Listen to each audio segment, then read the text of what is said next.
Hello বন্ধুরা, নমস্কার। কেমন আছো সবাই? আশা করি তোমরা খুব ভালো আছো।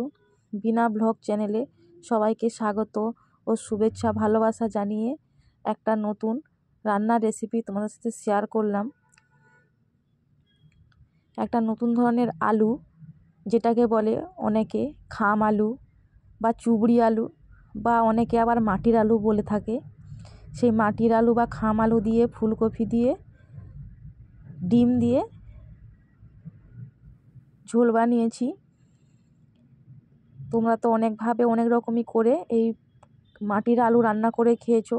এই মাটির আলু একবার ডিম দিয়ে রান্না করে দেখো, অসাধারণ খেতে লাগে। একবার খেলে বারবার অবশ্যই খেতে ইচ্ছে করবে এই মাটির আলুর ঝোল। চলো বেশি বক বক না করে তোমাদের সাথে রান্নার এটা পুরোটা আমি শেয়ার করছি। দেখো, প্রথমে আমি ফুলকপি একটা কেটে নিয়েছি 4-5 টুকরোর মতন বড় বড় করে। দিয়ে এটাকে আমি হালকা করে সেদ্ধ করে নেব। এরপর যেটা বিশেষ আকর্ষণ, মাটির আলু, খাম আলু, এটা আমার বাড়ির খাম আলু বা চুবড়ি আলুও বলে থাকি আমরা। আমাদের মেদিনীপুরে এটা খুব চাল আছে, খুব খাওয়া হয় খাম আলুর ঝোল।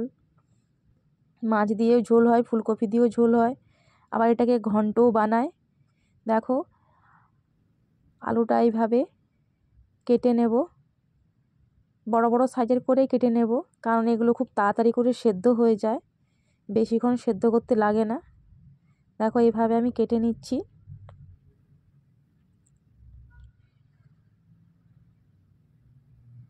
তোমরা অবশ্যই এই আলুটাকে তোমরা কিভাবে কি বলে ডাকো অবশ্যই আমাকে কমেন্টে জানাবে। আমরা তো বলি খাম আলু বা চুবড়ি আলু বলে থাকি। দেখো, কাটা হয়ে গেছে। তার সাথে একটা এমনি আলু নিয়েছি, সাদা আলু দিয়ে, দুটো ডিম যেহেতু দেবো আমি, ডিমের ঝোল ডিম দিয়ে বানাচ্ছি, তাই দুটো ডিম, পেঁয়াজ ঘষা, আদা রসুন ঘষা, কাঁচা লঙ্কা কুচি, ধনেপাতা কুচি আর 2-3টে কাঁচা লঙ্কা দিয়ে এখানে তেল গরম করার পর একটু কালারের জন্য চিনি দিয়েছি, দুটো এলাচ, লবঙ্গ, দারুচিনি আর তেজপাতা, শুকনো লঙ্কা দিয়ে ফোড়নটা তুলে দিয়েছি। দেওয়ার পর এখানে আমি পেঁয়াজ যে ঘষে রেখেছিলাম ওই পেঁয়াজ ঘষাটা দিয়ে দিয়েছি, দিয়ে ভালো করে একটু কষিয়ে নেব। কষানো হয়ে গেলে একে একে এবার আমি মশলাগুলো দেব। যেমন আমি এখানে দিলাম আদা রসুন ঘষা বা আদা রসুন বাটা, একটা টমেটো বড় সাইজের, দিয়ে টমেটো আর পেঁয়াজটা একটু গলে গলে যাওয়ার জন্য, ভালো করে সেদ্ধ হওয়ার জন্য একটু আমি লবণ দেব। এবারে লবণের পরে হলুদ গুঁড়ো, কাশ্মীরি লঙ্কার গুঁড়ো, জিরের গুঁড়ো আর ধনে গুঁড়ো দিয়ে আমি ভালো করে এটাকে কষিয়ে নেব। দেখো কত সুন্দর একদম লাল লাল করে কষিয়ে নেবে।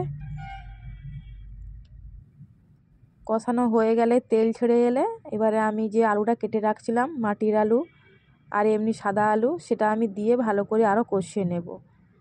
এই আলুটা দেখবে সেদ্ধ করার দরকার নেই, এর একটা লালা লালা লালা ভাব থাকে গায়ে, সেটা এরকমই কষতে কষতে ওই লালা ভাবটা চলে যাবে। দিয়ে দেখো কষানো হয়ে গেলে, দেখতেই পাবে তোমরা, কষানো হয়ে গেলে তেল ছাড়বে, তখন আমি একটু স্বাদ মতো নুন দেব।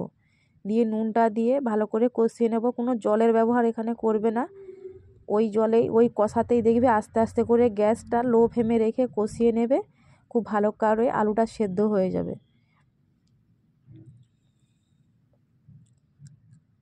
দেখো উপর থেকে তেল ছেড়ে দিয়েছে কষতে কষতে। এবারে আমি যে ফুলকপিটা সেদ্ধ করে রেখেছিলাম ওই ফুলকপিটা আমার সাথে অ্যাড করব, আর তার সাথে দুটো ডিম দিয়ে দেব। এই দেখো, দুটো ডিম ভেজে রেখে দিয়েছিলাম, ওই দুটো ডিম দিয়ে আমি ভালো করে একটু কষিয়ে নেব। তোমরা অবশ্যই এই রেসিপিটা একবার বাড়িতে অবশ্যই ট্রাই করো। আলুটা যদি বাজারে দেখতেও পাও, তোমরা কিনে এনে এইভাবে একটু রান্না করে খেও, অসম্ভব দুর্দান্ত খেতে লাগে।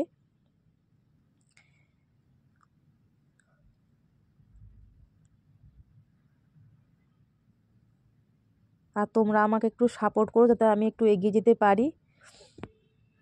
আর রেসিপিটা ভালো লাগলে অবশ্যই লাইক কমেন্ট শেয়ার করবে,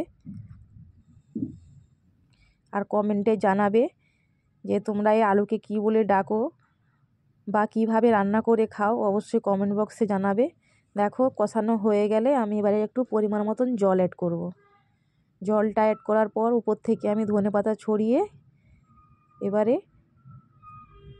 ঝোলটাকে কষতে দেব, ফুটতে দেব।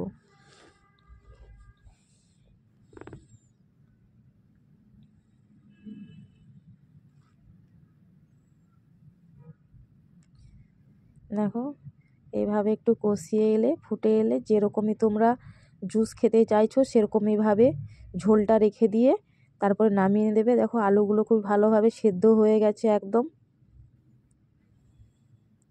তোমরা দেখতেই পাচ্ছ, আমি খুন্তি দিয়ে দেখে নিচ্ছি আলুটা কতটা সেদ্ধ হয়ে গেছে। এবারে রান্না শেষ হয়ে গেছে, এবারে আমি একটা প্লেটে করে নামিয়ে নেব।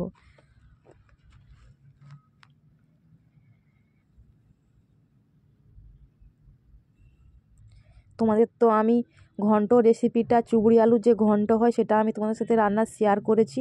আমার চ্যানেলে গিয়ে অবশ্যই ঘন্ট রেসিপিটা অবশ্যই দেখো।